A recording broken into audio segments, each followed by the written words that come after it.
که دا راته ووایي چې په پاکستان سره د امریکا مستقیم ملاتړ کابل ته د خطر زنګ شته؟ موږ ته به خطر دی چې په ظاهره باندې به موږ دا وګورو چې هغه د پاکستان راننوته یا پاکستان بمبارد وکړي. ډېرې پروپاګاندا به شروع شي، ډېرې غوغاګانې به وشي، د بهرني تلویزیونونو کې به ډېر شیان واورئ چې هغه د پاکستان راغی او د خاورو نه دفاع ونه شو کولی.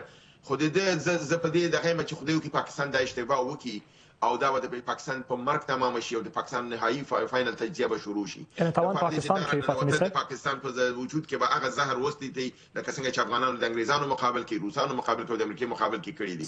ځکه دې خاورې ته یرغل کول خپل ځان ته مرګ دعوتول دي او زه غواړم چې پاکستان د انتحار وکړي او ځکه چې د هغې نه دارنګې لرې اوسي او جنګ رواني په دې کې موږ ته ډېر ضرر دی. ځکه راکټ به راځي، طیارې به راځي، وهي موږ به دفاع نه شو کولی. موږ سره هغه دفاعي وسایل نشته. دا بېله خبره ده که مثلا جنګ ونښلي بیا داسې ملکونه وي چې هغه داسې مرستو ته راځي.